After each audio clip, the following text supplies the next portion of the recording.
MDH की हल्दी मिर्ची धनिया करे कमाल। ये रंग दे, ये खुशबू दे, ये तीखा, ये कम पड़े। क्या निराला MDH मसाला।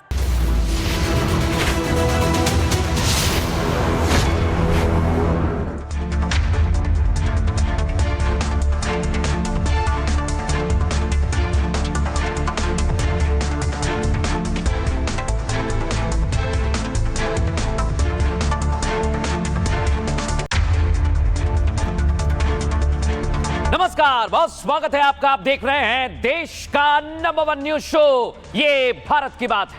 मैं हूं आपके साथ मृदुल शर्मा। होगी देश की हर बात, दिखाएंगे देश और दुनिया की तमाम बड़ी खबरें। दर्शकों, आज की खबर मैं आपको बताऊंगा जिसमें दिल्ली और यूपी का कनेक्शन है। आप पूछेंगे यूपी का कनेक्शन कैसे? हिंसा तो दिल्ली में हुई, पत्थरबाजी तो दिल्ली में हुई, लेकिन दर्शकों वहां पर मौजूद थे अखिलेश के सांसद मोहिबुल्ला नदवी। ये समाजवादी पार्टी के सांसद हैं, तो ये दिल्ली में पत्थरबाजों के बीच क्या कर रहे थे? अब यही सवाल पूछा जा रहा है, तो क्या योगी स्टाइल में ही मोहिबुल्ला नदवी का इलाज किया जाएगा? पूरी खबर आपको विस्तार से समझाएंगे, दिखाएंगे, लेकिन कैसे संभल से लेकर तुर्कमान गेट का एक ही पैटर्न है, देखिए।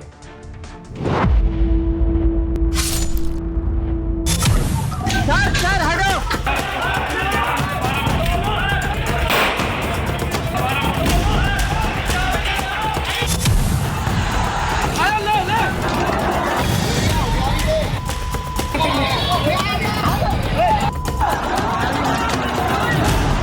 तो मौलाना भूल गया कि शासन किसका है। तो ये मानता था धमकी देंगे और हम जबरदस्ती जाम कर देंगे।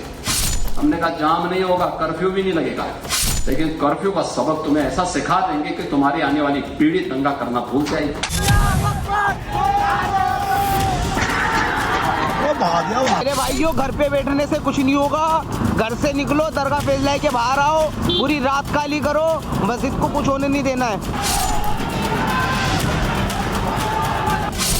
सब अपने दुकानें बंद करके सब बंद करके आइए इधर। ये देखिए मुसलमानों का क्या हाल है। अल्लाह अकबर।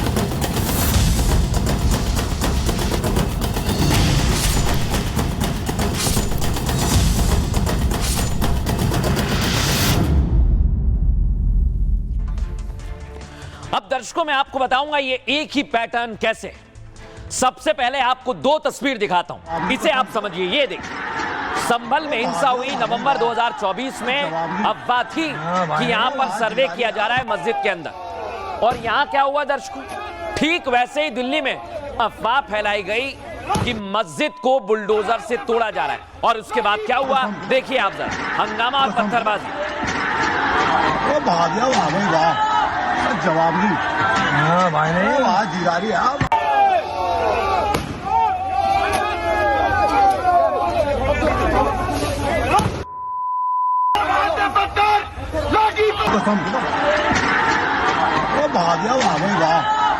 जवाब नहीं।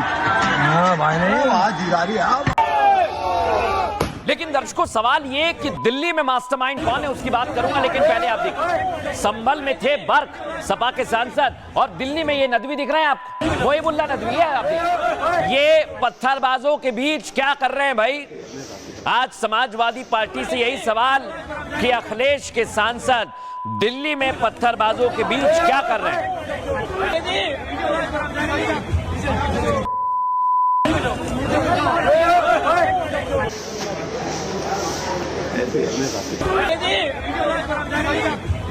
अब दर्शकों, इसके बारे में मैं आगे आपको बताऊंगा, लेकिन इधर आप देखिए, दिल्ली में अगर अतिक्रमण किया है तो फिर तो कार्रवाई होगी। और अगला नंबर कहां है? इस बार तो अफवाह फैलाई गई, लेकिन मस्जिद कमेटी ने जिस जमीन पर कब्जा किया था उस पर बुलडोजर चला, और अब जामा मस्जिद के आसपास बड़ी कार्रवाई होगी दर्शकों। बुलडोजर एक्शन की पूरी तैयारी है।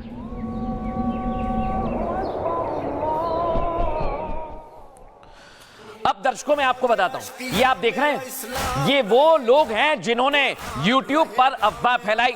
ये YouTube पर ज्यादातर अफवाह फैलाने वाले लोग अब चिन्हित कर लिए गए। ये एक मोहतरमा, इन्होंने भी कुछ ऐसा ही किया। अब इन्हें चिन्हित कर लिया, इनके जैसे 10-12 और हैं। लेकिन ये आज क्या कह रही हैं, पहले आपको सुनवाता हूं। पान गेट की दरगाह फैज़लाई जो वक्फ बोर्ड की प्रॉपर्टी है और सालों साल से वो वहाँ पर है। और वहीं पर एक महमूद इलाही मस्जिद भी थी जो ना मालूम कहाँ चली गई, ज़मीन निगल गया, आसमान खा गया। वक्फ बोर्ड के पेपरों में वो मस्जिद है लेकिन वहाँ पर वो मस्जिद नहीं है। अब दर्शकों मैं आपको बताता हूं, योगी स्टाइल में इलाज शुरू हो चुका है। पहले आप देखिए दिल्ली पुलिस का एक्शन। ये है, इसका नाम है समीर, ये पत्थरबाजी कर रहा था। इसका आप चेहरा देखिए, ये है अदनान, ये है आरिफ और ये है कैफ और काशिफ। इनकी उम्र आप देखिए और सोचिए, इन्हें बरगलाया गया है, फिर ये पत्थरबाजी पर मैदान में आए। लेकिन दर्शकों मैं आपको बताने वाला, जैसे ही इन्हें गिरफ्तार किया गया है हड़कंप मच गया है। क्यों हड़कंप मच गया है? लग रहा है कि अब योगी स्टाइल में इलाज किया जाएगा। लेकिन मैं आपको बताता हूं दर्शकों, कैसे अब योगी की फोर्स मैदान में आ गई है और यूपी से और दिल्ली से जो सटे इलाके हैं वहां पर कमांडोज की तैनाती हो गई। दिखाइए जरा। मैं तो बीमारी फ्री है वो, मैं तो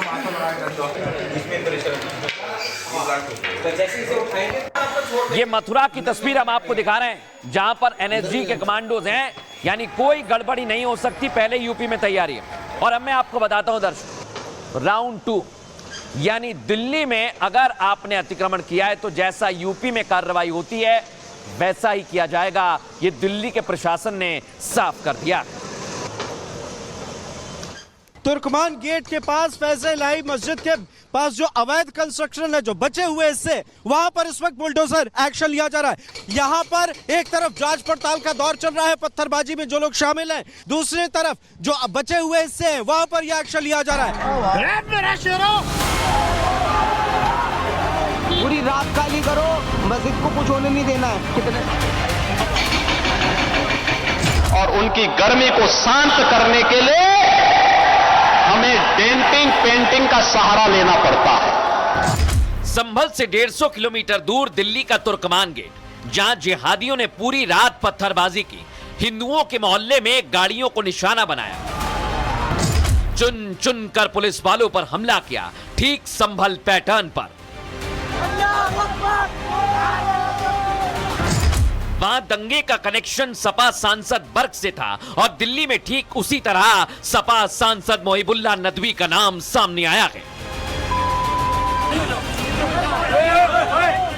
साजिश, अफवाह, दिल्ली में दंगा भड़काने के लिए कट्टरपंथियों ने हर पैंतरा आजमाया, सोशल मीडिया पर जहर उगलने वाली टूल किट का इस्तेमाल किया और जब पुलिस की टीम तुर्कमान गेट पहुंची तो पत्थरबाजों की भीड़ को नकाब में छिपे मास्टरमाइंड ने बुलडोजर के खिलाफ ऑर्डर दे दिया।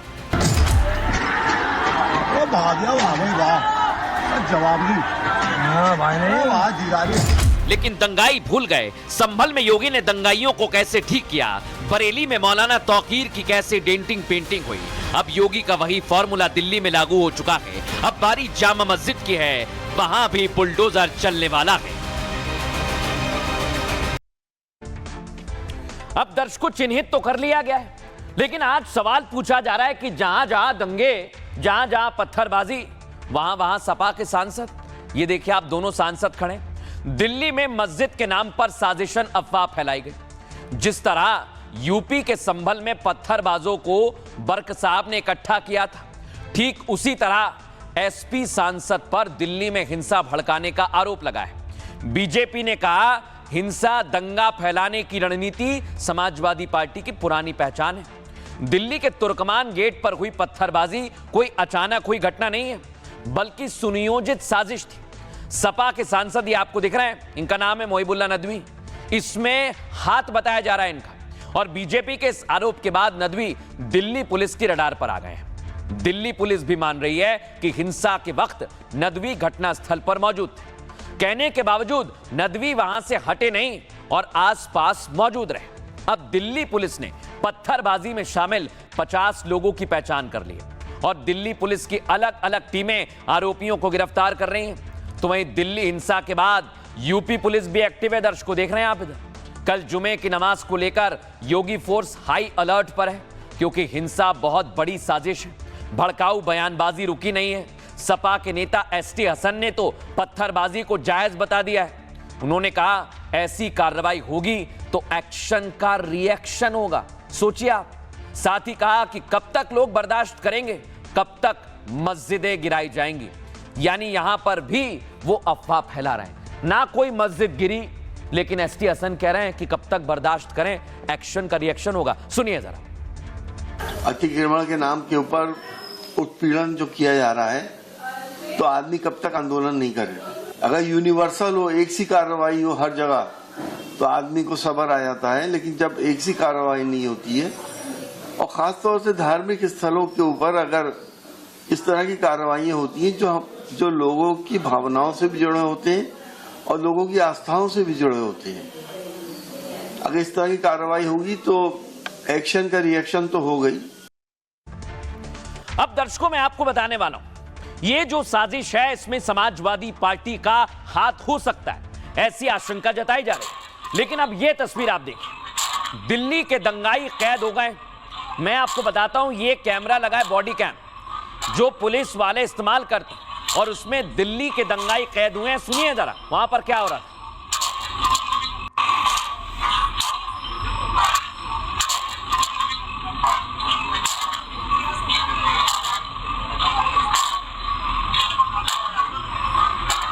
लेकिन दर्शकों ये तो एक चेहरा था, समाजवादी पार्टी भड़का रही है, दंगाई कैद हो गए, अब कांग्रेस पार्टी भी आ गई। ये भी कैसे अफवाह फैला रहे हैं, भड़का रहे हैं, सुनिए जरा। अतिक्रमण नहीं हटाना है, मस्जिदें तोड़नी है। मस्जिदें तोड़ेंगे, कितनी मस्जिदें तोड़ोगे भाई? अतिक्रमण के नाम पर आप मस्जिदों को तोड़ोगे, मदरसों के ऊपर बुलडोजर चलाओगे, यही तो देश में चल रहा है। आप इससे नफरत फैलाते हो, आप इससे नफरत फैला करके अपना राजनीतिक एजेंडा चलाते हो। अब दर्शकों मैं आपको बताने वाला हूं कैसे दंगा किया जाता है, और इन लोगों को कोई डर नहीं है।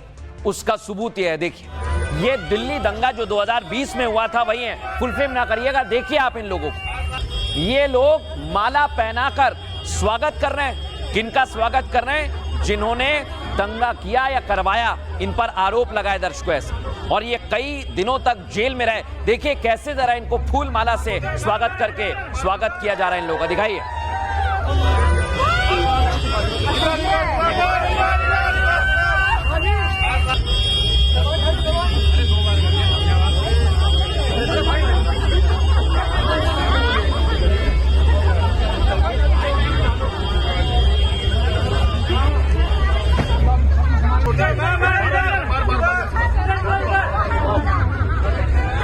देखा दर्शकों आप कैसे फूलों से स्वागत किया गया। लेकिन आप सोचिए, यह बहुत गंभीर मामला है। यानी अगर आप पर आरोप लगा है, आप इतने महीने जेल में रहे, तो क्या फूलों से स्वागत किया जाएगा? यह कवर फायर देना है दर्शकों। मैं आपको बताता हूं कैसे कवर फायर देते हैं। कवर फायर दिल्ली के मामले में भी दिया जा रहा है। देश की राजधानी दिल्ली दंगे की नई प्रयोगशाला बन गई। इसकी शुरुआत 2020 में हुई, जिसकी तस्वीर फिर से देखिए, देख रहे हैं आप इन लोग। इस बार तुर्कमान गेट पर मस्जिद को लेकर अफवाह फैलाई गई। मौलाना और कुछ यूट्यूबर्स ने पहले साजिशन मुसलमानों को बहलाया, भड़काया, फिर पत्थरबाजों को पुलिस पर हमला करने के लिए उकसाया गया, और देखते ही देखते भीड़ हिंसक हो गई, जो बेहद हैरान करने वाली तस्वीर थी। लेकिन हिंसा भड़काने के बाद भी भड़काऊ बयानबाजी रुक नहीं रही है दर्शकों। इमरान मसूद ने कहा अतिक्रमण नहीं, इन्हें मस्जिद तोड़नी है। कहा अतिक्रमण के नाम पर आखिर कितनी मस्जिद तोड़ोगे?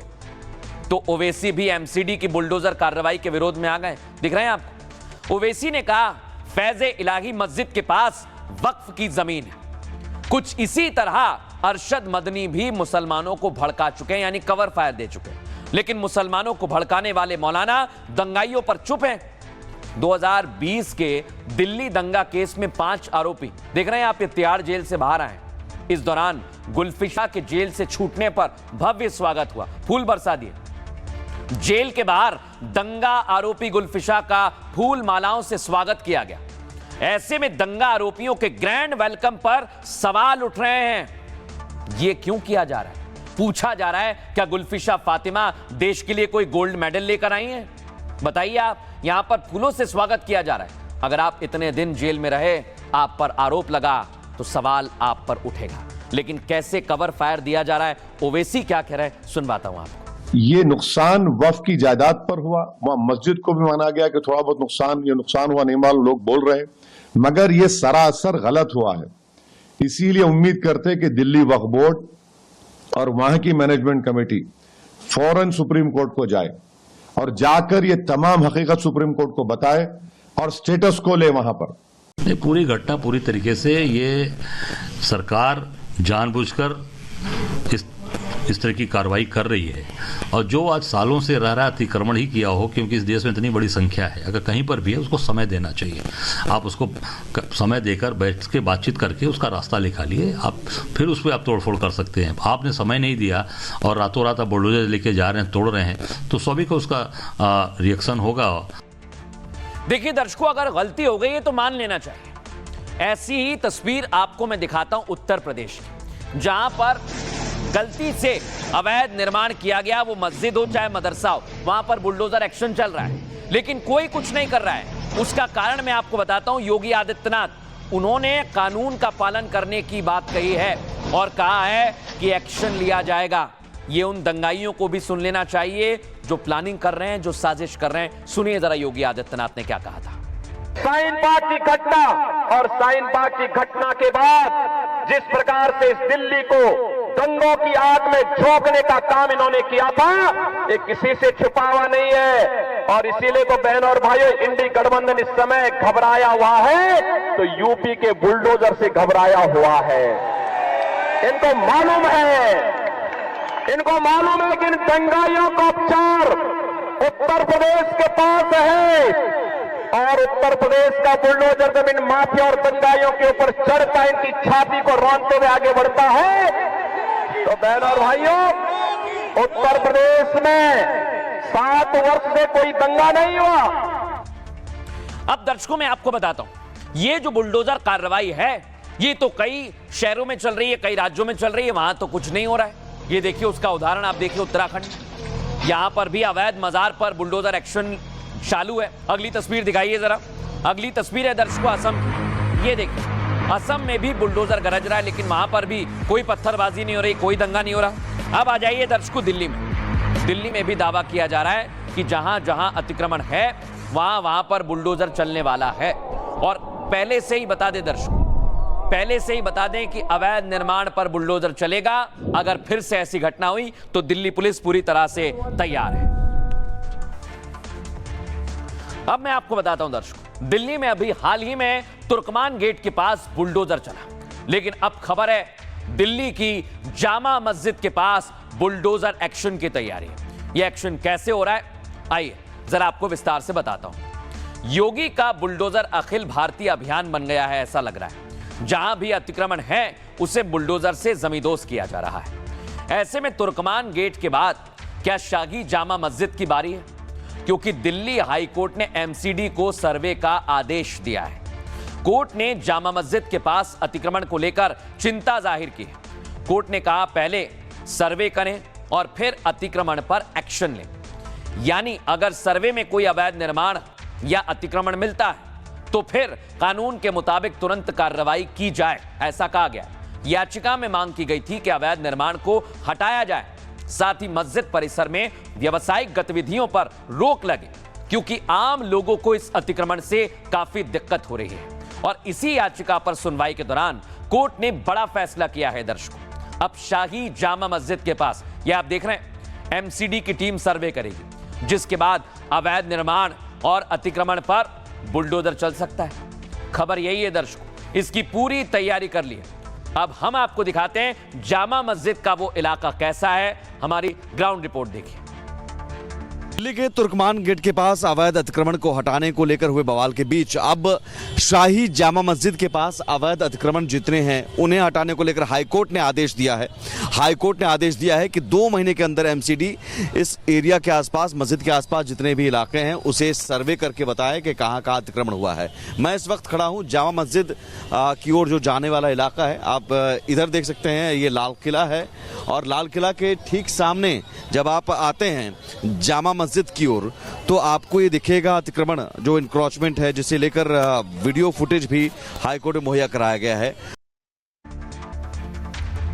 अब दर्शकों मैं आपको बताता हूं, ये दंगाई जो हैं ये पहले से ही तैयार हैं ऐसा लग रहा है, क्योंकि ये लोग मुंह छिपाकर आते हैं। देख रहे हैं आप, ये आप देखिए, एक वीडियो आपको दिखा रहा हूं, ये कैद हुआ है और आप लोगों को देखेंगे ये लोग मुंह पर कपड़ा बांधते हैं और फिर पत्थरबाजी करते हैं। देखिए इस शख्स ने कपड़ा बांध रखा है और ये पत्थरबाजी हो रही है और यहां पर इतनी जबरदस्त तैयारी है जो साफ दिखती है। देख रहे हैं आप, पहले ये लोग इकट्ठा हो गए, फिर मुंह बांधा, इसने बांध रखा है, इस शख्स ने मुंह बांध रखा है और फिर पत्थरबाजी होती है। अब मैं आपको अगली तस्वीर दिखाता हूं, दिखाइए जरा, ये आप देखिए, यानी चेहरे पर मास्क है और हाथों में पत्थर। इसे फुल फ्रेम दिखाइए जरा, इस तस्वीर को दिखाइए।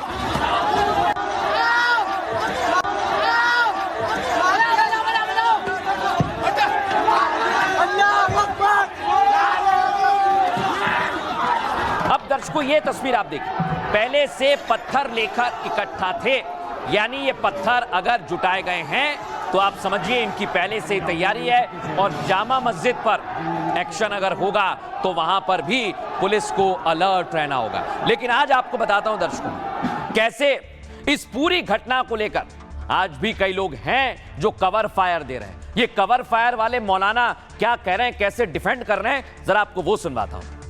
जो भी कोर्ट का ऑर्डर है उसको पुरअमन तरीके से अमली जामा पहनाना चाहिए था, लेकिन ऐसा ना करके जिस तरीके से डायरेक्ट बुलडोज़र एक्शन हुआ है उससे लोगों में कहीं ना कहीं हैजानी कैफियत पैदा हुई है। बहरहाल जो भी उसमें अगर किसी ने वायलेंस किया है तो उसके सभी लोग सख्त अल्फाज में मजम्मत करते हैं, लेकिन इस सिलसिले में इस बात को भी यकीनी बनाना ज़रूरी है कि किसी भी बेगुनाह के खिलाफ कोई कार्रवाई ना की जाए। क्या कोर्ट के ऑर्डर में सिर्फ यही बात होती है कि जहां पर मस्जिदें हों, जहां पर मज़ारें हों या जहां पर कब्रिस्तान हों, उन्हीं जगहों पर इन्हिदामी कार्रवाइयाँ की जाएं और बाकी पूरी दिल्ली में बहुत सी जगह जाम लगता है, लिहाजा जो लोग दोषी हैं यकीनी तौर पर उनको तो टारगेट किया जाए, लेकिन निर्दोषों को इस पूरे मंजर आम पर खाका बना के अगर उन पर कोई कार्रवाई की जाती है तो यकीनी तौर पर यह नाइंसाफी होगी। इस तरीके से कार्रवाई की बात हो रही है, मेरे ख्याल से कार्रवाई उन लोगों पर होना चाहिए है जिन लोगों ने बाकायदा हस्तक्षेप किया और पूरी तरीके से पत्थरबाजी की है। बेखता और निहत्ते मुसलमान जो पूरी तरीके से किसी उसमें मुलविस नहीं है, अगर उनको अब दर्शकों मैं आपको वो खबर बताने वाला हूं जिसे देखकर आप चौंक जाएंगे कि एक मुख्यमंत्री एक प्राइवेट एजेंसी को बचाने के लिए भागी आ गई। कहां पर घटना घटी दर्शकों? आज बंगाल में चुनाव होने वाले हैं, उससे पहले माहौल गर्मा गया है। आज आपको बता रहा हूं मैं, बंगाल की सबसे पहली तस्वीर दिखाइए जरा, ये आप देखिए, ये आज बीजेपी के नेता अमित मालवीय, उन्होंने पोस्ट किया है कि जब अत्याचार होता है तो ममता बनर्जी एक जैसी तस्वीर बांग्लादेश और बंगाल की दिखती है, तब कुछ नहीं बोलती हैं। देख रहे हैं आप, ये तस्वीरें सरकार पर, ममता सरकार पर सवाल उठाने के लिए डाली गई हैं।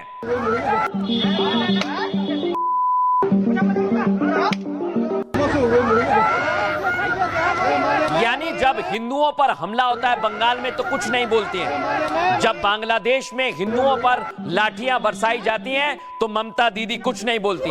और ये आप देखिए, एक प्राइवेट एजेंसी आईपैक के ऑफिस ईडी पहुंची तो ममता बनर्जी घबराहट में पहुंची। देखिए जरा, सुनिए वहां क्या हुआ।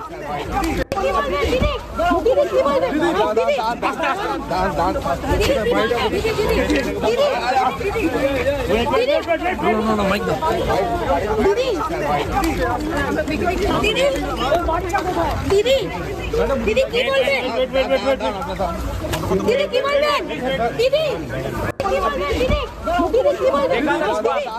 लेकिन ममता बनर्जी पर आज सवाल पूछे जा रहे हैं कि हिंदुओं पर जब हमला हुआ तो कुछ नहीं कहा। आज जब ईडी की टीम पहुंची तो ममता बनर्जी ने कैसे हमले किए, सुनिए जरा।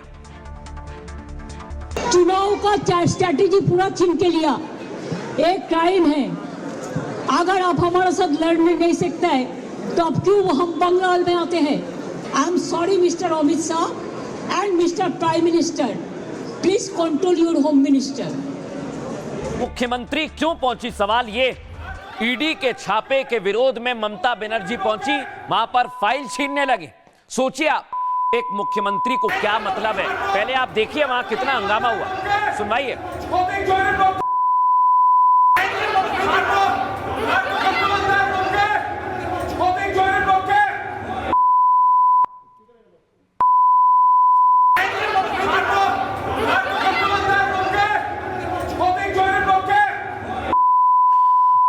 दर्शकों सवाल ये, आज की जो तस्वीर सामने आई ये देख रहे हैं आप, जब ईडी का छापा पड़ा तो दीदी सड़क पर आ गए। लेकिन कुछ दिन पहले आपको याद है बंगाल में हिंदुओं की हत्या को लेकर प्रदर्शन हो रहा था तो ममता बनर्जी चुप थी। वहां ममता की पुलिस हिंदुओं पर, संतों पर लाठी बरसा रही थी, तब दीदी कहीं नहीं थी। लेकिन आज ईडी का छापा पड़ा तो ऐसा लगा कि दीदी का कोई डॉक्यूमेंट खतरे में पड़ गया है। এই মুহূর্তে টিয়ার গ্যাস ছোড়ার জন্য উদ্যত হয়েছে পুলিশ। এই মুহূর্তে রক্তারক্ত অবস্থা হয়ে গেছে। अब दर्शकों सवाल यही है, ऐसा क्या था फाइल में जो ममता दी भागी भागी पहुंची? क्योंकि टीएमसी के नेता को आए दिन देख रहे हैं आप कि टीएमसी के नेता है जिन्होंने बीडीओ पर हमला कर दिया। सुनवाइए जरा कैसे वहां पर गुंडागर्दी की गई।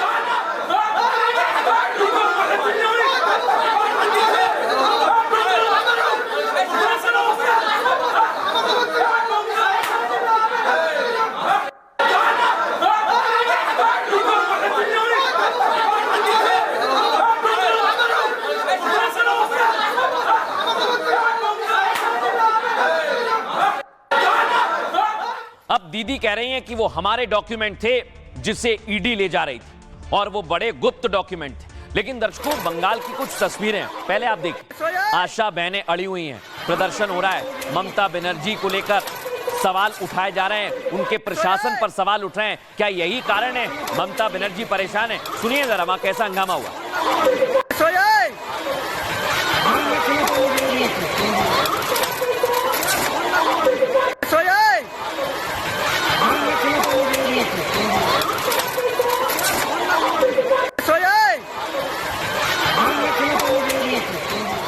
अब दर्शकों आज संतों पर लाठीचार्ज हुआ था तब तो दीदी कुछ नहीं बोली, लेकिन आज जब कार्रवाई हुई तो दीदी कह रही है मेरा डेटा चोरी हो गया। एक प्राइवेट एजेंसी में दीदी का डेटा था, दीदी कह रही है हमारी कंपनी। सुनिए जरा आज दीदी का गुस्सा 7वें आसमान पर कैसे पहुंच गया। आप हमारा आईटी ऑफिस में आके आप सब लैपटॉप से सब निकाल के लिया, हमारा डेटा, हमारा एसआईआर का डेटा, हमारा पार्टी का पॉलिसी का डेटा, हमारा कैंडिडेट का लिस्ट, हमारा आने वाला स्ट्रेटेजी आप प्रतीक का घर में भी जाके किया है, आप हमारा आईपैक ऑफिस में आके भी किया है। It is not that they are privately operating, they are very much authorised. अब दर्शकों आप सोचिए ममता बनर्जी को क्या दिक्कत है। कार्रवाई कर रही है केंद्रीय एजेंसी, कार्रवाई कर रही है एक प्राइवेट कंपनी पर, लेकिन ममता बनर्जी को दिक्कत हो गई। दिक्कत की वजह मैं आपको बताता हूं दर्शकों, ये है उसी दिन से बंगाल में ममता बनर्जी परेशान है जब सनातन ने हुंकार भरी, गीता का पाठ किया गया और तभी से ममता बनर्जी की दिल की धड़कन बढ़ी हुई है, क्योंकि सवाल चुनाव का है, सवाल कुर्सी का है।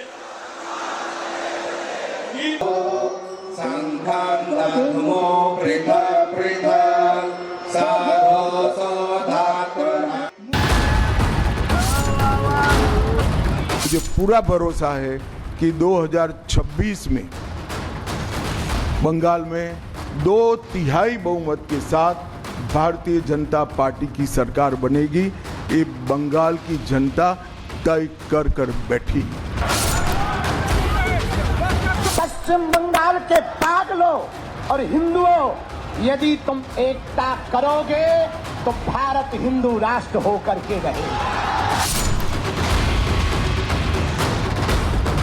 Sorry, Mr. Amit Shah and Mr. Prime Minister, please control your Home Minister.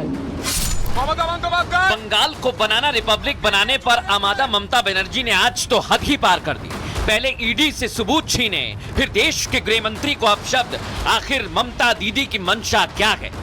Sorry, Mr. Amit Shah and Mr. Prime Minister, please control your Home Minister. Bengal में बाबरी ब्रिगेड से ठोकर खाई ममता के दिल में दर्द तो बहुत पहले से था।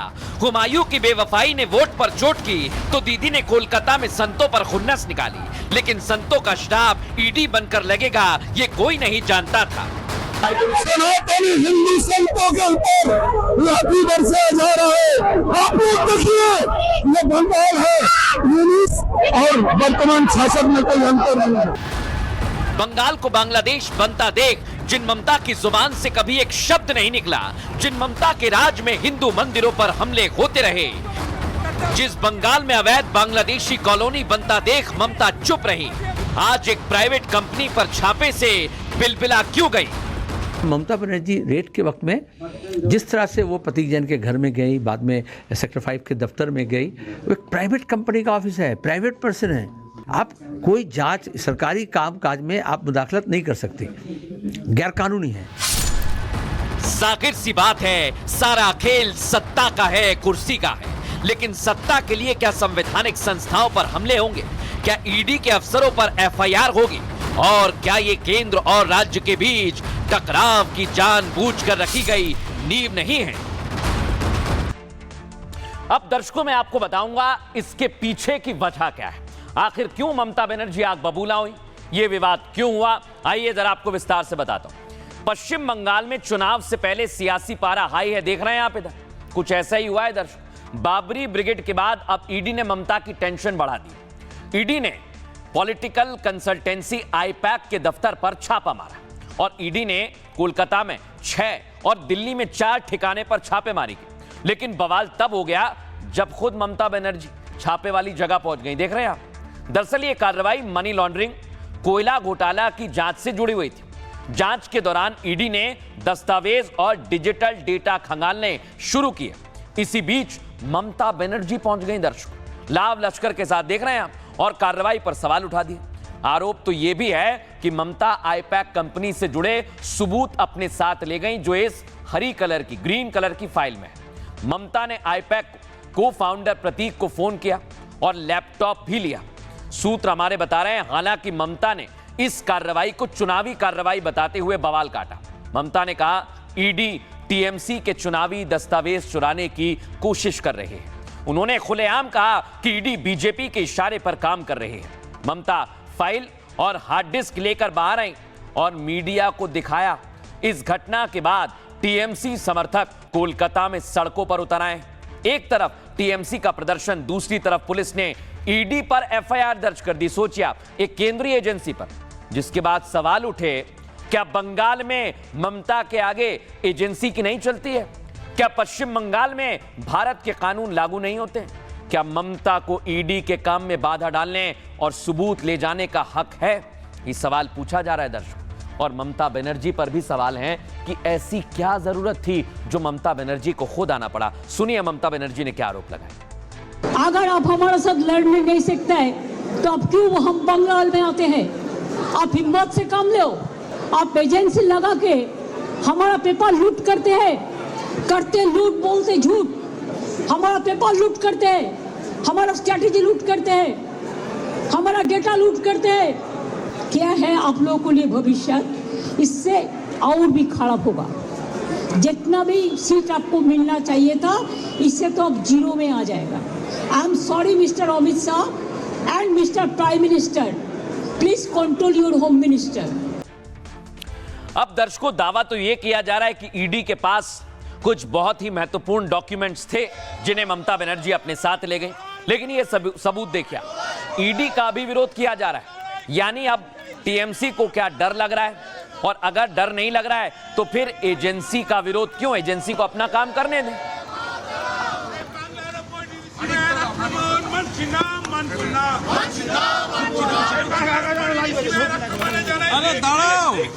अब दर्शकों, इधर बंगाल में प्रदर्शन हो रहा है और इधर मैं आपको दिखाता हूं अखिलेश यादव जो दीदी के समर्थन में आ गए, कह रहे हैं भाजपा बुरी तरह बंगाल हार रही है और उसका पहला प्रमाण यह रहा। लेकिन अखिलेश यादव जैसे ही सपोर्ट में आए, इधर ईडी की तरफ से आज क्या कहा गया है मैं आपको बताता हूं। ये आप देखिए, ईडी ने आरोप लगाया कि ममता बनर्जी सरकारी काम में बाधा डाल रही है। एक प्राइवेट एजेंसी पर कार्रवाई की जा रही है तो ममता बनर्जी पुलिस वालों के साथ आई और जैसा अभी हमने आपको दिखाया था, फाइल की खींचातानी हुई, फोर्सिबली रिमूव फिजिकल डॉक्यूमेंट्स। ये उन्होंने दावा किया है कि जबरदस्ती डॉक्यूमेंट्स खींच लिए, छीन लिए। ये ईडी ने दावा किया है दर्शकों। और अब मैं आपको बताता हूं दर्शकों, ममता बनर्जी प्राइवेट कंपनी है जो ममता बनर्जी के चुनाव का काम संभालती है, और ये है प्रतीक जैन जो आपको दिख रहे हैं, और इन्हें ही फोन मिलाया। अब दावा किया जा रहा है कि ऐसा क्या है प्रतीक जैन के पास जो ममता बनर्जी को डर लग रहा है। अगर एजेंसी कार्रवाई कर रही है तो फिर क्या दिक्कत है भाई? प्राइवेट कंपनी से ममता बनर्जी को कैसी मोहब्बत है? ये कैसा प्यार है कि ममता बनर्जी एकाएक आनन फानन में दफ्तर पहुंच गई? आइए जरा आपको विस्तार से समझाता हूं। ये आप देखिए, ईडी ने जिस कंपनी पर छापा मारा वो एक प्राइवेट कंपनी है। आईपैक यानी इंडियन पॉलिटिकल एक्शन कमेटी एक निजी कंसल्टेंसी है। यह कंपनी चुनावी रणनीति, डेटा मैनेजमेंट और कैंपेन प्लानिंग पर काम करती है। गोवा चुनाव के दौरान आईपैक के पास आम आदमी पार्टी का भी कैंपेन था दर्शकों, और गोवा चुनाव के लिए लगभग 20 करोड़ रुपए भेजे गए थे। गोवा चुनाव में आईपैक को इन्हीं हवाला संचालकों से पैसा मिला था। 2018 से 22 के बीच टीएमसी यानी तृणमूल कांग्रेस और आम आदमी पार्टी का हवाला संचालक एक था। अब बड़ी बात क्या, आईपैक के प्रतीक जैन ममता बनर्जी के करीबी रणनीतिकार माने जाते हैं। क्या कोई राज है उनके पास? क्योंकि टीएमसी के कई चुनावी अभियानों में आईपैक की अहम भूमिका रही है, और ईडी की जांच इसी कंपनी के फाइनेंशियल और दस्तावेज में रिकॉर्ड है। लेकिन सवाल ये कि एक निजी कंपनी से ममता बनर्जी को इतना प्यार क्यों है?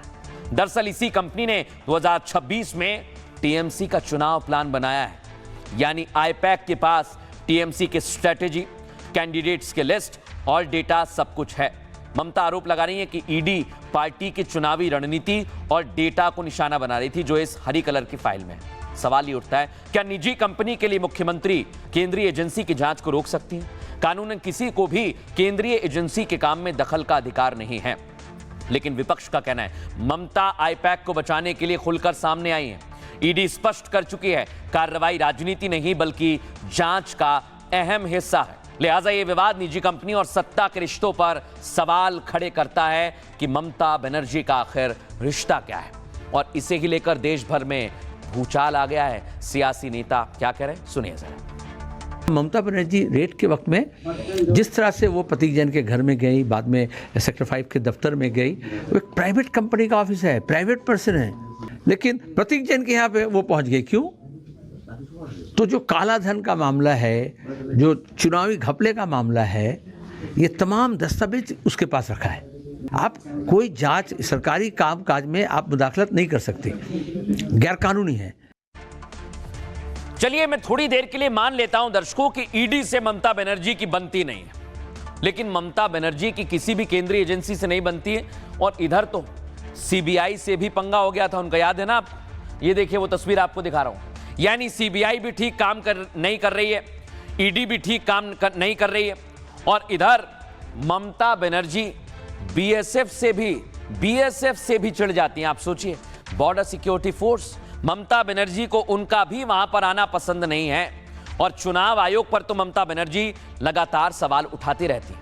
लेकिन क्या ये सब कुछ इसलिए हो रहा है क्योंकि अमित शाह 2026 के लिए चुनाव के लिए बंगाल में आ गए, इसलिए Mamata Banerjee BSF, ED, CBI और चुनाव आयोग पर सवाल उठा रही हैं? क्योंकि दर्शकों आंकड़े बहुत कुछ कहते हैं। अब मैं आपको बताता हूं दर्शकों कैसे एक के बाद एक आंकड़े सामने आ रहे हैं। सुनिए जरा, दिखाइए जरा तस्वीर। मेरा भरोसा है कि 2026 में बंगाल में 2/3 बहुमत के साथ भारतीय जनता पार्टी की सरकार बनेगी। ये बंगाल की जनता तय कर बैठी है। अब दर्शकों, गृह मंत्री अमित शाह ने तो ऐलान कर दिया है ममता बनर्जी भी उन पर हमलावर हैं, लेकिन आज बीजेपी ने एक वीडियो जारी किया है। ये एआई वीडियो है, ये एआई जनरेटेड वीडियो है। दर्शकों दिखाइए जरा। तृणमूल माने चोर, तृणमूल माने चोर, तृणमूल माने चोर, तृणमूल माने चोर, तृणमूल माने चोर।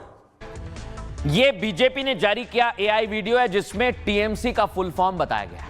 लेकिन दर्शकों मैं आपको बताता हूं ये सब कुछ इसलिए हो रहा है क्योंकि बंगाल में चुनाव है, और चुनाव के आंकड़े क्या कहते हैं ये आपको बताता हूं। 2014 के लोकसभा चुनाव में बीजेपी ने 2 सीट जीती और वोट प्रतिशत 16% से ज्यादा था, लेकिन टीएमसी यहां पर 34 सीटें जीती थी, वोट प्रतिशत था 39।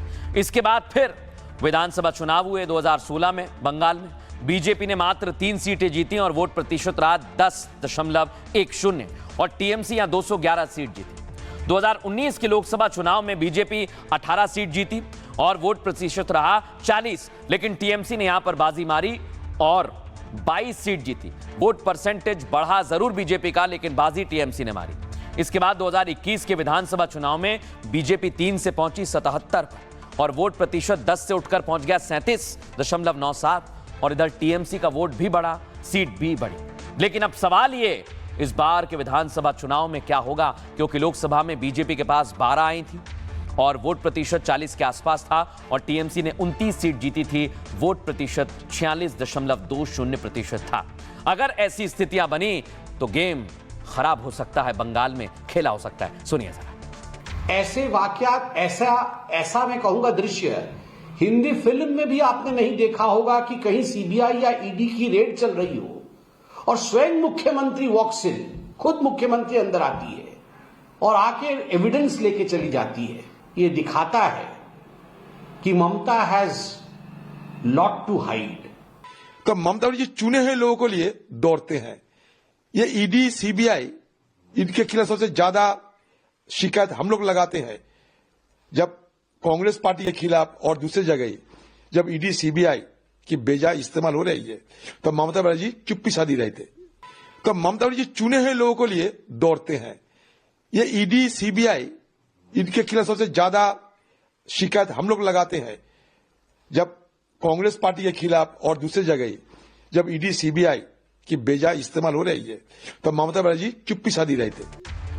अब दर्शकों, इधर देश में तो सियासी हंगामा मचा हुआ है, लेकिन दुनिया में क्या हो रहा है? दुनिया में तो परमाणु जंग होने वाली है, ऐसा लग रहा है। ये तेल परमाणु का खेल कराएगा दर्शकों, मैं आपको बता रहा हूं, क्योंकि ऐसी तस्वीर देखने को मिल रही है। दिखाइए जरा। तेल टैंकर पर जो अमेरिका ने रूसी तेल टैंकर पर कब्जा किया, उससे तनाव बढ़ गया है और पुतिन नाराज हो गए। खबर यह है पुतिन काफी ज्यादा नाराज हो गए। लेकिन पहले आपको बताता हूं तस्वीर, कैसे अमेरिकी सेना ने उस टैंकर पर कब्जा किया, उसकी पूरी तस्वीर देखिए। हेलीकॉप्टर से उतरे और फिर पूरे टैंकर पर अपना दावा ठोक दिया। दिखाइए जरा।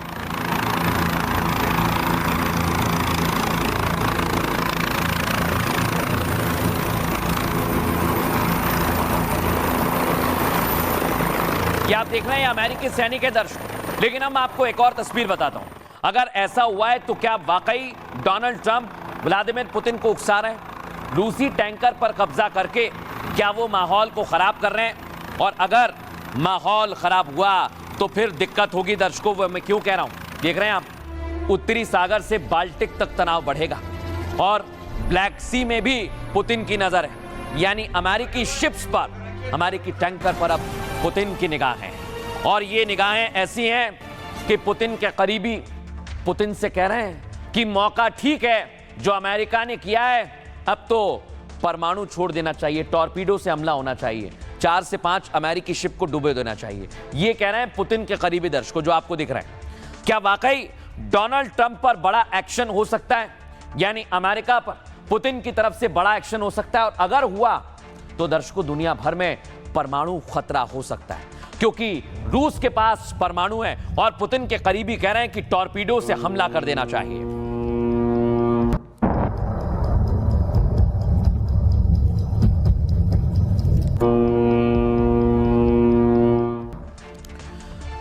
अब दर्शकों मैं आपको बताने वाला हूं कैसे और कहां पर तनाव बढ़ सकता है। आइए जरा आपको विस्तार से बताते हैं। ये आप देखिए, सबसे पहले तेल पर उत्तरी अटलांटिक में इस समय माहौल गर्मा गया है, जहां पर अमेरिका ने रूस के टैंकर पर कब्जा किया है। उसके बाद आ जाइए आप, पुतिन की कहां नजर है? ब्लैक सी पर। यह बड़ा इलाका है जिसे काला सागर कहते हैं। इसके बाद एक और जगह पर नजर है, वो है बाल्टिक सागर। और यहां पर अगर तनाव बढ़ा तो फिर दुनिया में परमाणु जंग का खतरा होगा। दिखाते हैं आपको।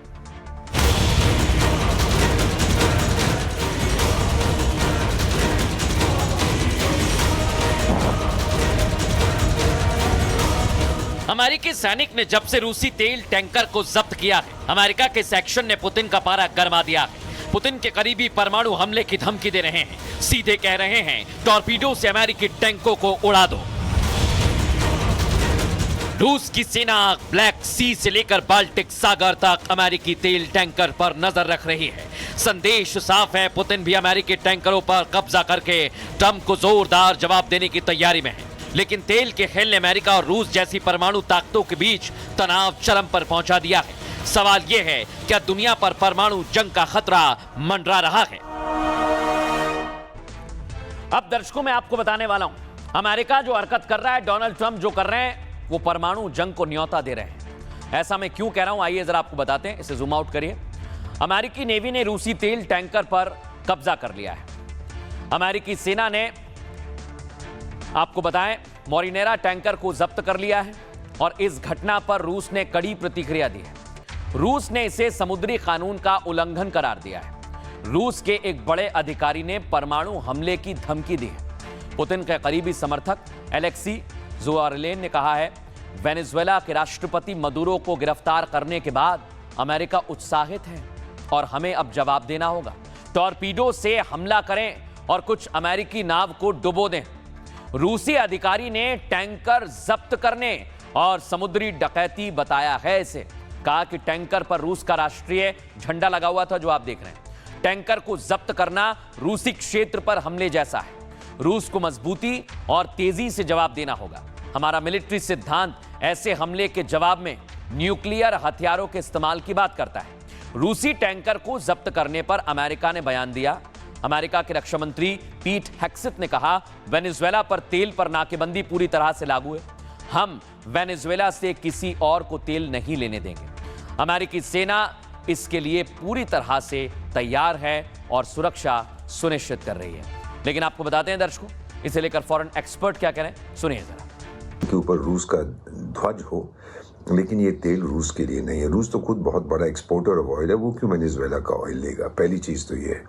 दूसरी, हो सकता है कि जो तेल इसके अंदर हो, अमेरिका कहता है कि बहुत दिनों से हम पीछे लगे हुए थे इन पानी के जहाज़ों के, हो सकता है कि फिर ये हाई सीज पर बीच समुद्र में कहीं और ट्रांसफर कर दिया जाए। हो सकता है यूरोप के लिए हो, क्योंकि यूरोप तो इस समय तेल का बहुत भूखा है और उसे रूस से जो तेल लेना चाहिए था, ले रहा था, वो प्रतिबंधों के कारण अब कम ले रहे हैं, छुप छुप के ले रहे हैं। दर्शकों, ट्रंप सिर्फ पुतिन को नहीं उकसा रहे, वो चाहते हैं कि पुतिन के जो सहयोगी हैं, जिसमें भारत सबसे आगे लाइन में खड़ा है, क्योंकि पुतिन और मोदी की बॉन्डिंग दुनिया जानती है, जो हाल ही में और ज्यादा परफेक्ट हो गई है, मजबूत हो गई है। लेकिन यहां डोनाल्ड ट्रंप बार बार रूसी तेल को लेकर दुनिया भर में माहौल खराब कर रहे हैं। अगली तस्वीर आपको बताता हूं, डोनाल्ड ट्रंप क्या कह रहे हैं कि जो रूस के सहयोगी हैं, जो तेल ले रहे हैं, उन पर हम 500% टैरिफ लगा देंगे और इसके लिए बाकायदा एक कानून लेकर आने वाले हैं। उस कानून के बारे में मैं आपको आगे बताता हूं दर्शकों, क्योंकि डोनाल्ड ट्रंप इस समय जिस तरह की हरकत कर रहे हैं, दुनिया भर में उनको लेकर तरह तरह की बातें की जा रही हैं। कोई कह रहा है कि ट्रंप को यह नहीं करना चाहिए, वो राष्ट्राध्यक्ष, लेकिन ट्रंप की दिमागी हालत ठीक नहीं है। ट्रंप ने SRA बिल को संसद में पेश करने की अनुमति दे दी है। SRA का मतलब क्या दर्शकों? Sanctioning Russia act. इससे रूसी तेल गैस कंपनी पर सख्त बैन लगाए जा सकेंगे। रूस से तेल खरीदने वाले देशों पर भी सख्त पाबंदी लगा सकते हैं। भारत, चीन, ब्राजील पर 500% तक टैरिफ लगाने का प्रावधान हो सकता है। अगले हफ्ते तक बिल को संसद में वोटिंग के लिए लाया जा सकता है। खबर यह कि बिल के जरिए उन देशों पर दबाव बनाना है जो रूस से तेल लेते हैं। बताया जा रहा है अमेरिका के 80% सांसद बिल के समर्थन में हैं। ऐसे में अमेरिकी संसद से बिल आसानी से पास हो जाएगा, जिसके बाद राष्ट्रपति ट्रंप को टैरिफ बढ़ाने की ताकत मिल जाएगी। रूस से तेल खरीदने को लेकर अमेरिका ने पहले ही 25% टैरिफ लगाया है और अमेरिका अब तक भारत पर कुल 50% टैरिफ लगा चुका है। अमेरिका का दावा है कि भारत ने रूस से तेल खरीदना कम कर दिया है। नवंबर में भारत ने रूस से हर दिन 17.7 लाख बैरल तेल लिया।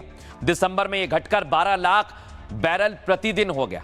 लेकिन रूस से तेल खरीदने को लेकर भारत ने क्या कहा है दर्शकों? भारत कई बार साफ कर चुका है, कोई दूसरा देश भारत किससे क्या खरीदेगा यह तय नहीं कर सकता है। पहली बात तो ये, कुछ विशेषज्ञों का मानना है दर्शकों कि ट्रंप भारत की ग्रोथ से परेशान है। जो लगातार हम बढ़ रहे हैं ना, उससे ट्रंप को दिक्कत है। भारत दुनिया की सबसे तेजी से बढ़ती हुई अर्थव्यवस्था है और इसी वजह से डोनाल्ड ट्रंप टैरिफ के जरिए भारतीय अर्थव्यवस्था को निशाना बना रहे हैं। ट्रंप के टैरिफ से अब तक भारत को कोई खास नुकसान नहीं हुआ है। लेकिन फिर भी डोनाल्ड ट्रंप की कोशिश है कि भारत को ज्यादातर प्रेशर बना के कमजोर किया जाए। इस पर हमने आज आर्थिक विशेषज्ञ से सवाल किया, वो क्या कह रहे हैं सुनिए जरा। ट्रंप जो है रूस से तेल खरीदने को लेके टैरिफ नहीं लगा रहे। अगर लगाया होता तो चीन के साथ जो टैरिफ का मुद्दा है वो एक हद तक सुलझा लिया। वो तेल खरीदने का मुद्दा नहीं है। ट्रंप यह आज भी वो उनकी जिद है कि भारत यह स्वीकार करे कि ऑपरेशन सिंदूर में अमेरिका की भूमिका थी और अमेरिकन ट्रेड बंद करने की धमकी के बाद ही भारत और पाकिस्तान के बीच समझौता हुआ। और ये जब तक कि ऑपरेशन सिंदूर को लेके भारत का एक्सेप्टेंस सामने नहीं आ जाएगा तब तक किसी न किसी बहाने अमेरिका भारत को टारगेट करेगा। अब दर्शकों, ट्रंप दुनिया भर में बड़ी बड़ी बातें कर रहे हैं। वो दुनिया भर के देशों पर कब्जा चाहते हैं, लेकिन असल में उनके देश में क्या हो रहा है ये उन्हें दिखाई नहीं देता। मैं आपको बताता हूं दर्शकों, ट्रंप की फौज कातिल है। वहां पर एक महिला को मार दिया दर्शकों। आईसी एजेंट ने एक महिला को गोली मार दी है। तस्वीर आप देख रहे हैं। वहां पर जबरदस्त बवाल हो रहा है, सुनिए जरा।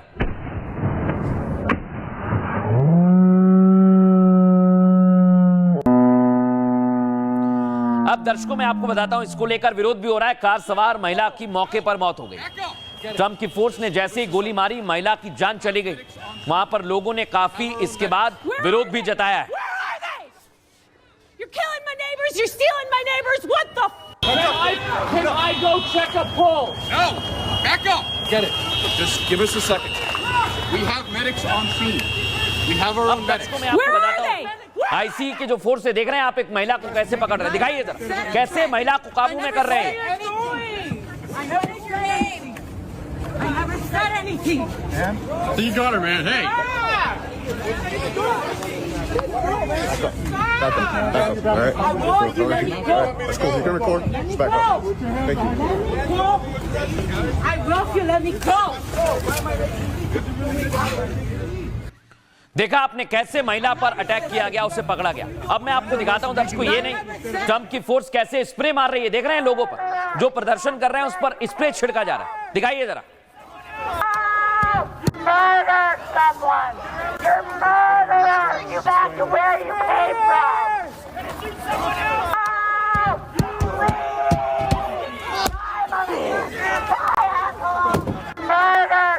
अब दर्शकों मैं आपको बताता हूं, लोग काफी गुस्से में हैं। अमेरिका के झंडे जलाए जा रहे हैं। लोग इतने गुस्से में हैं कि वहां पर नागरिकों की सुरक्षा सवालों के घेरे में आ गई है। अब मैं आपको एक और तस्वीर दिखाता हूं जहां पर लोग महिला की मौत के बाद भड़क गए और प्रदर्शन कर रहे हैं। सुनवाइए जरा एम्बियंस।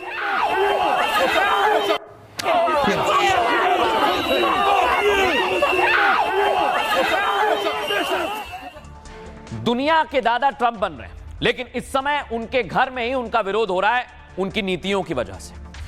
ट्रंप दुनिया में 8 जंग रुकवाने का दावा करते हैं। वेनेजुएला पर हमले के बाद ट्रंप सवालों के घेरे में है। ट्रंप का अमेरिका में विरोध प्रदर्शन कैसा हो रहा है देखा आपने। आपको बता दें, मिनियापोलिस में जहां एक महिला को गोली मारी गई, वहां प्रदर्शन हो रहा है। कस्टम्स एनफोर्समेंट एजेंट ने कार सवार महिला को गोली मार दी। महिला की मौके पर ही मौत हो गई। यह आपको तस्वीर दिखा रहा हूं मैं। महिला की मौत पर अमेरिकी सरकार ने दावा किया। महिला ने अधिकारियों को टक्कर मारने की कोशिश की, जिसके बाद आईसी एजेंट ने महिला को गोली मार दी। ICE immigration and custom enforcement, ICE America की एक फेडरल एजेंसी है दर्शकों। राष्ट्रपति ट्रंप के अंदर ही ये काम करते हैं और अवैध रूप से रह रहे लोगों की पहचान करते हैं, उनको डिटेंशन सेंटर में डालते हैं।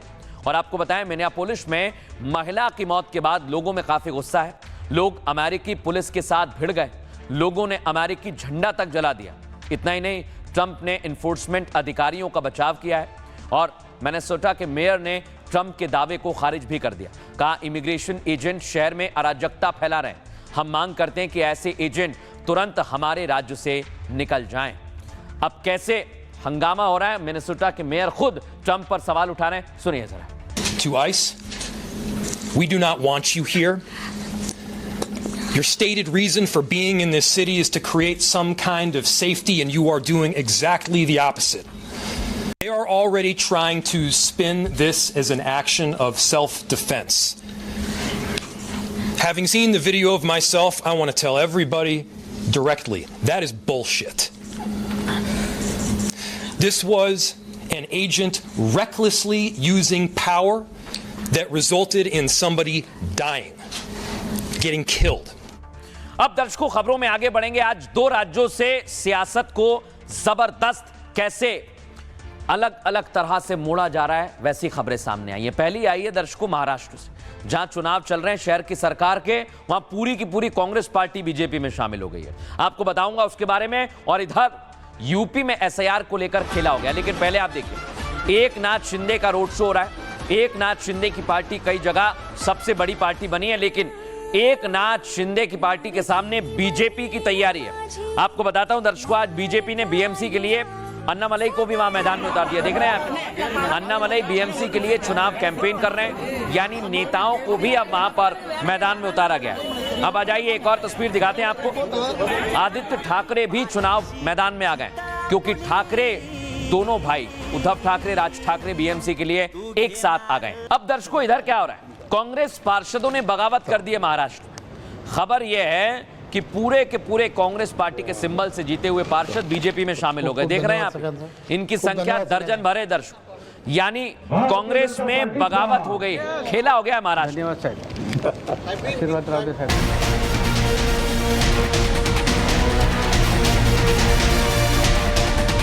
घबराहट इधर भी है। कार्यकर्ताओं से अपील भी करते हैं और हम सब उसके बीच में भी जा रहे हैं कि जो ड्राफ्ट रोल आया है उसको लेकर के हर बूथ तक जाएं और हर बूथ पे जांच करें कि जो ड्राफ्ट लिस्ट में सूची आई है उसमें लोग शिफ्ट हुए हैं कि नहीं। घबराहट उधर भी है। वोट बढ़ाने का बीजेपी के लोग दबाव बनाएंगे, क्योंकि उनका वोट कट गया है। उन्होंने फर्जी वोट बनाए थे। ये बड़े बड़े जिलों में जो लाखों लाख वोट गए, इसका मतलब फर्जी वोट डाले गए हैं। चुनाव आयोग के एसआईआर ने यूपी में सियासी दलों की नींद उड़ा रखी। कल तक अखिलेश को लग रहा था कि नुकसान केवल बीजेपी का होगा, आज वो फर्जी वोटों की बात करने लगे। बीजेपी और चुनाव आयोग पर हमले तेज कर दिए, क्योंकि योगी और अखिलेश दोनों को चुनाव में खामियाजा भुगतने का डर सताने लगा है। लेकिन बात केवल यूपी की नहीं, महाराष्ट्र में भी बड़ा सियासी खेल हो रहा है। ठाणे में कांग्रेस के सभी 12 पार्षद बीजेपी में शामिल हो गए। यहाँ बीजेपी ने एक तीर से दो शिकार कर दिए। ठाणे में एकनाथ शिंदे को किनारे लगा दिया है, तो कांग्रेस को भी जमीन पर ला खड़ा कर दिया है। अब दर्शकों मैं आपको बताता हूं महाराष्ट्र में कैसे खेला हो गया। कल तक खबर थी कि कांग्रेस बीजेपी का गठबंधन हो रहा है, लेकिन अब महाराष्ट्र कांग्रेस में बड़ी टूट हो गई है। कांग्रेस के 12 पार्षद बीजेपी में शामिल हो गए। सभी पार्षद ठाणे के अमरनाथ नगर निकाय में जीते और बीजेपी के अध्यक्ष रविंद्र चव्हाण ने इसमें बड़ा फैसला सुनाया और सभी को पार्टी में शामिल करवा लिया। कांग्रेस पार्षदों के फैसले से एकनाथ शिंदे को भी बड़ा झटका लगा, क्योंकि ठाणे शिंदे का गढ़ है और अंबरनाथ में शिवसेना बड़ी पार्टी थी। अंबरनाथ में शिवसेना की शिंदे की शिवसेना अपना मेयर बना सकती थी, लेकिन बीजेपी ने यहां खेला कर दिया। कांग्रेस में अंबरनाथ में क्यों टूट हुई, क्योंकि बहुमत के लिए 31 सीटें चाहिए थी और एकनाथ शिंदे की शिवसेना के पास केवल 27 सीटें थी। शिंदे की शिवसेना बहुमत से 4 सीट दूर रह गई। दूसरी तरफ बीजेपी केवल 14 सीट जीत पाई। कांग्रेस को 12, एनसीपी को 4 सीटें मिली। ऐसे में बीजेपी ने अपना एक मोर्चा बना लिया और इस मोर्चे का नाम अंबरनाथ विकास अघाड़ी रखा। बीजेपी, एनसीपी और कांग्रेस के पार्षद इस मोर्चे में थे। तीनों के साथ आने के बाद अंबरनाथ में बीजेपी का मेयर बन गया, जिसके बाद कांग्रेस ने अपने पार्षदों को पार्टी से निलंबित किया और निलंबन के बाद कांग्रेस के सभी पार्षद बीजेपी ने अपने पाले में कर लिए। अब कांग्रेस पार्टी कानूनी कार्रवाई की बात कह रही है। सुनवाते हैं आपको क्या कुछ कहा गया। अगर काश इम्तियाज जलील और मेरे साथ अख्तरुल ईमान कामयाब हो जाते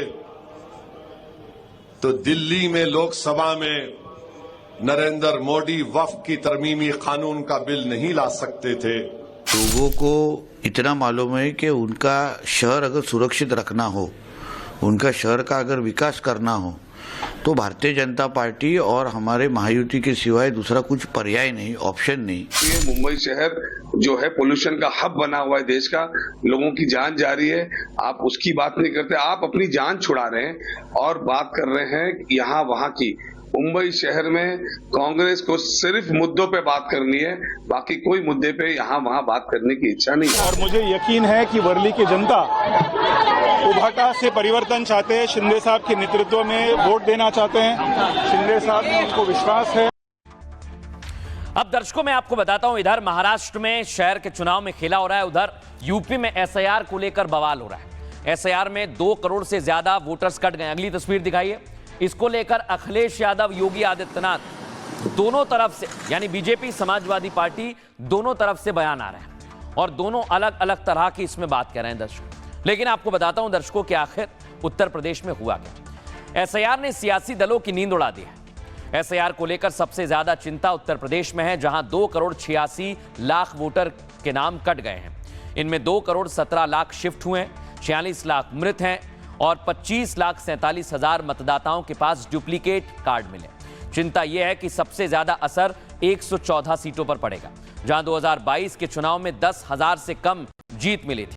इनमें बीजेपी की 63 है, जबकि सपा की 43 सीटें हैं और इन्हीं सीटों पर सीधा असर पड़ने की संभावना है। 10,000 से कम अंतर की सीट 27 सीटें जीत वाली जो पूर्वांचल की है। पूर्वांचल में बीजेपी ने 12 और समाजवादी पार्टी ने 9 सीटें जीती। इधर 10,000 से कम अंतर वाली 22 सीटें मिली हैं पश्चिम में, बुंदेलखंड में। यहां बीजेपी को 13, समाजवादी पार्टी को 9 सीट मिली थी। इसके बाद नंबर आता है अवध का दर्शकों। ऐसी 50 सीटें हैं जिसमें बीजेपी को 30 मिली और समाजवादी पार्टी को 20 मिली। अब सवाल ये कि आखिर एसआईआर में किसके वोट कटे हैं, इसको लेकर क्या कह रहे हैं बीजेपी के अध्यक्ष और अखिलेश यादव, सुनिए जरा। ड्राफ्ट रोल आया हम लोग के सामने, उसमें करीब 2 करोड़ 88 लाख लोगों का नाम है। उसमें 1 करोड़ 28 लाख जो शिफ्टेड वोटर वाले हैं। इसी प्रकार से विभिन्न डाटा उसमें है। हम सब कार्यकर्ताओं से अपील भी करते हैं और हम सब उसके बीच में भी जा रहे हैं कि जो ड्राफ्ट रोल आया है उसको लेकर के हर बूथ तक जाएं और हर बूथ पे जांच करें कि जो ड्राफ्ट लिस्ट में सूची आई है उसमें लोग शिफ्ट हुए हैं कि नहीं। वोट बढ़ाने का बीजेपी के लोग दबाव बनाएंगे क्योंकि उनका वोट कट गया है। उन्होंने फर्जी वोट बनाए थे।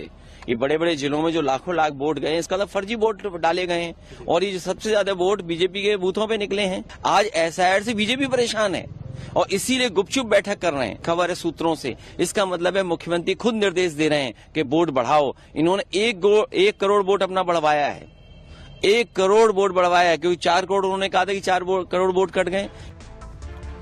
अब दर्शकों यहां तो अखिलेश यादव गंभीर आरोप लगा रहे हैं, लेकिन एसआईआर पर उत्तर प्रदेश में सियासत गर्मा गई है। देखिए जरा। देखिए, विपक्ष का काम है सवाल खड़ा करना, सरकार का काम है, चुनाव आयोग का काम है अपना काम कर रहा है। चुनाव आयोग तो समय दे रहा है कि 6 जनवरी से 6 फरवरी तक जिनके नाम नहीं ऐड हुए हैं वो फॉर्म 6 भर करके अपना ऐड करा ले। ये विपक्ष सिर्फ हल्ला कर रहा है। पूरा चुनाव बिहार में हो गया, एक बूथ पर रिपोलिंग नहीं हुई, एक जगह वायलेंस नहीं हुआ। एसआईआर तो अच्छी बात है, इलेक्शन कमीशन ने इतना बढ़िया काम किया। अब अगर किसी का नाम गलत है, मर गया है, 2 जगह नाम है, इस देश का नागरिक नहीं है, तो वो कैसे वोट देगा। अब दर्शकों आगे बढ़ेंगे और बात करेंगे आज के सूत्र की। आज का सूत्र आपको सुनना चाहिए। आज का सूत्र लिया है महाराज प्रेमानंद जी महाराज से। महाराज प्रेमानंद जी कहते हैं, जीवन को लेकर उन्होंने कई अहम सूत्र दिए हैं। सफलता के लिए ईमानदारी और लगन से कर्म करना बहुत जरूरी है। भाग्य के भरोसे बैठने से निराशा मिलती है। धैर्य और समर्पण के साथ कर्म करने से ही लक्ष्य प्राप्त होता है। तो आप ख्याल रखिए, मेहनत करते रहिए और आपको लक्ष्य जरूर मिलेगा।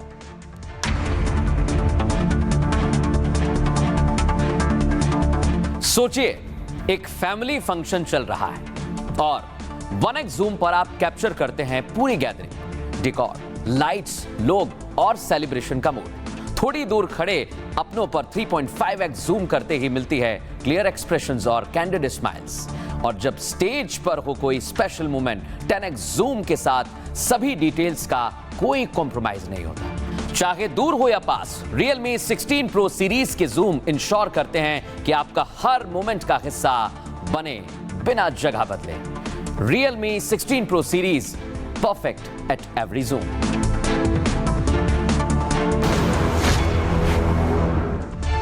अब आया असली स्वाद। अब आया स्वाद। जब स्वाद के पड़े हो लाले तो MDH का चंकी चाट मसाला डालें। MDH का चंकी चाट मसाला। MDH